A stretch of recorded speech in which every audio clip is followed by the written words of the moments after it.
Good morning चयन teacher DElEd प्रथम semester की इस ऑनलाइन क्लास में आप सबका स्वागत है। मैं विभा मिश्रा, प्रवक्ता राज शिक्षा संस्थान प्रयागराज। आज हम लोग इस ऑनलाइन क्लास में महाजनपदों का उदय, मगध का उत्कर्ष, सिकंदर का आक्रमण, उसके प्रभाव के विषय में अध्ययन करेंगे। महाजनपद का उदय क्यों हुआ, महाजनपद का उदय कैसे हुआ? सबसे पहले तो हम यही जानते हैं, वैदिक काल में कुल का हमने वर्णन देखा है। कई कुलों ने मिलकर विश्व का निर्माण किया, कई विश्वों ने मिलकर जन का निर्माण किया, कई जनों ने मिलकर जनपद का निर्माण किया। 6ठी शताब्दी ईसा पूर्व आते आते कई जनपदों ने मिलकर महाजनपद का निर्माण किया। बौद्ध ग्रंथि अंगुत्तर निकाय में 16 महाजनपदों का उल्लेख मिलता है, जो इस प्रकार है: मगध, काशी, कौशल, वत्स, चेदी, कुरु, पांचाल,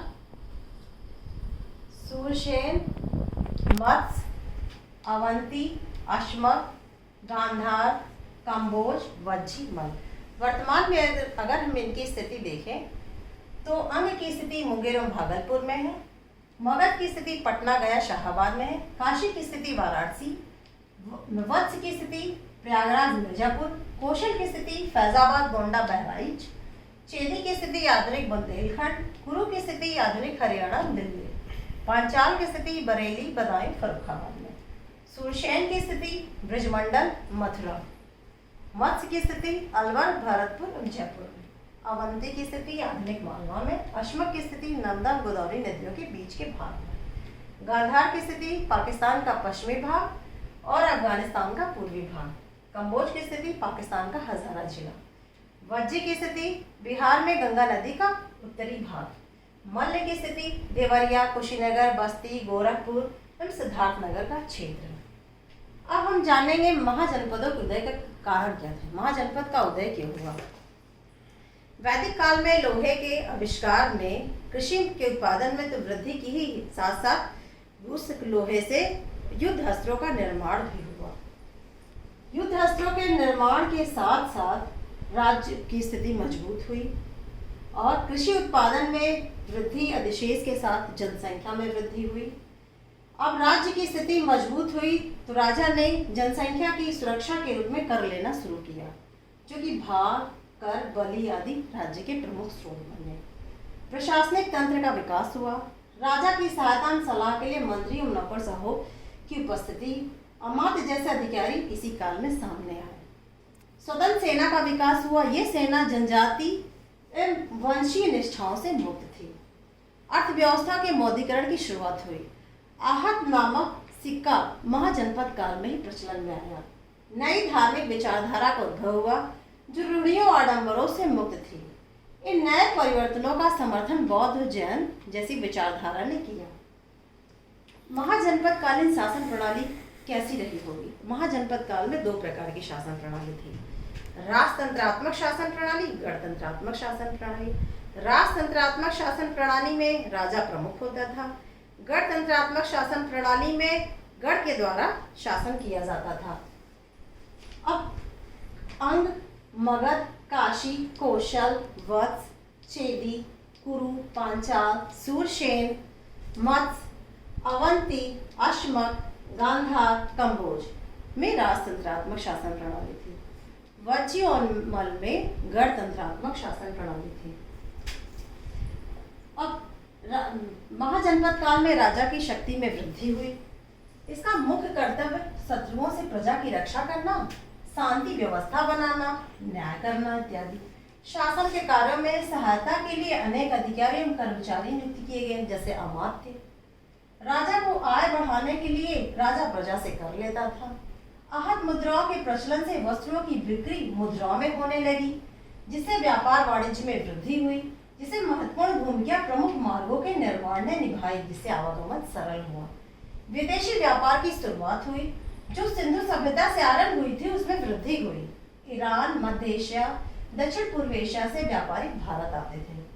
व्यापारिक समूह शिल्प श्रेणियों का विकास हुआ। इसका परिणाम शहरों का विकास हुआ, जो प्रायः शिल्प केंद्रों, व्यापारिक केंद्रों और राजधानियों के आसपास देखने को मिलता है। इन सब परिवर्तनों का परिणाम ये हुआ कि राज्य की आय बढ़ी, जिससे राजा मजबूत हुआ, सैन्य तंत्र मजबूत हुआ, सामाजिक विकास हुआ, वैश्य की व्यापार में भूमिका ने महत्वपूर्ण स्थान दिया। इन सबों ने मिलकर द्वितीय नगरीकरण को जन्म दिया। अब देखते हैं 16 महाजनपदों में मगध, कोशल, वत्स, अवंती अत्यंत शक्तिशाली थे। इसमें भी मगध एवं अवंती ज्यादा महत्वपूर्ण सिद्ध हुए, पर मगध ने अवंती पर अपनी श्रेष्ठता स्थापित की। अब मगध का उत्कर्ष, मगध किस प्रकार अपनी अवंती पर अपनी श्रेष्ठता स्थापित होकर मगध साम्राज्य के रूप में सामने आता है। मगध साम्राज्य का उदय प्राचीन भारतीय राजनीति की एक महत्वपूर्ण घटना है। अपने समकालीन 16 महाजनपदों में मगध ने सबको पीछे छोड़कर एक विशाल साम्राज्य की स्थापना की। मगध साम्राज्य के उत्थान के निम्न कारण थे, जैसे भौगोलिक स्थिति। मगध की भौगोलिक स्थिति बहुत सुदृढ़ थी, मध्य गंगा घाटी में स्थित था। इसकी दोनों राजधानियां राजगिरी और पाटलिपुत्र सामरिक दृष्टि से सुरक्षित थी। राजगिरी चारों तरफ से पहाड़ियों से घिरा था, जो इसे अभेद्य दुर्ग बनाती थी। साथ ही जंगल होने के कारण संसाधनों की उपलब्धता थी।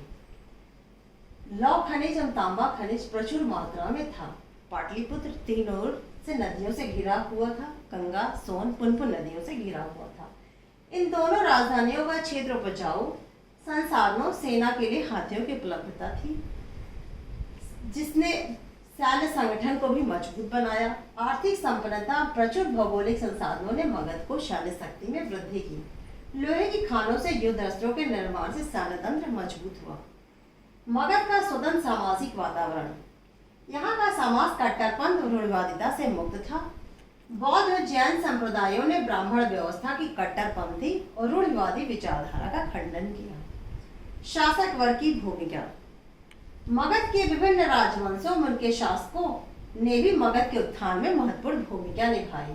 प्रारंभ में बिंबिसार, अजातशत्रु जैसे महान शासकों ने मगध का नेतृत्व किया, तो आगे चलकर शिशुनाग, महापद्मनंद जैसे शासकों ने। इन शासकों ने न केवल राजवंशों से वैवाहिक संबंधों से शासन का विस्तार किया, बल्कि कूटनीति एवं युद्ध विजय की नीति से भी मगध साम्राज्य को सुदृढ़ किया। इस प्रकार उपरोक्त सभी कारणों ने मिलकर मगध को एक शक्तिशाली राज्य बनाया। जिस समय मगध अपने उत्कर्ष पे था, उसी समय सिकंदर जो है मकदूनिया का शासक अपने विश्व विजय की कामना लिए भारत पर आक्रमण की इच्छा से प्रेरित हो रहा था। यूरोपीय महाद्वीप के यूनान के शासक सिकंदर ने भारत पर 326 ईसा पूर्व में भारत पर आक्रमण किया, जिसका प्रमुख कारण सिकंदर की विश्व विजेता बनने की अभिलाषा, धन प्राप्ति की इच्छा, नए प्रदेशों की जानकारी की इच्छा, भारत की राजनीतिक स्थिति जिसमें कुछ भारतीय शासकों द्वारा सहयोग का आश्वासन था। अपने आक्रमण में सिकंदर ने बहुत से राजाओं को पराजित किया। इनमें पुरु का राज्य भी शामिल था, जिसका शासक पोरस था। किंतु लगातार युद्धों में व्यस्त रहते अपने परिवारों से लंबे समय तक दूर रहने के कारण सिकंदर की सेना थक चुकी थी। तब मगध शासक घनंद की विशाल सेना से सिकंदर की सेना ने लड़ने से इनकार कर दिया। विवश को सिकंदर को अपने देश लौटना पड़ा। सिकंदर के आक्रमण का राजनीतिक क्षेत्र से ज्यादा सांस्कृतिक क्षेत्र पर प्रभाव पड़ा। सिकंदर के भारतीय आक्रमण से भारतीय इतिहास के तिथि लेखन में सहायता मिली। यूनान और भारत के बीच घनिष्ठ संबंध बने, जिससे दोनों देशों के बीच व्यापारिक संबंध बढ़े। भौगोलिक खिंचों को बढ़ावा मिला। भारत में यवन बस्तियों का निर्माण हुआ, जैसे सिकंदर, बुकेफेलिया, निकैया नामक बस्ती का निर्माण हुआ। भारतीय शिल्पकला, ज्योतिष विज्ञान पर यूनानी लेखों का गहरा प्रभाव पड़ा। भारतीय सिक्कों पर यूनानी सिक्कों की निर्माण शैली का प्रभाव पड़ा। सिकंदर के आक्रमण के साथ अनेक यूनानी इतिहासकार आए, जिसके विवरणों से तत्कालीन राजनीतिक, सामाजिक, आर्थिक एवं सांस्कृतिक अर्थव्यवस्था की जानकारी उपलब्ध हुई। That's all.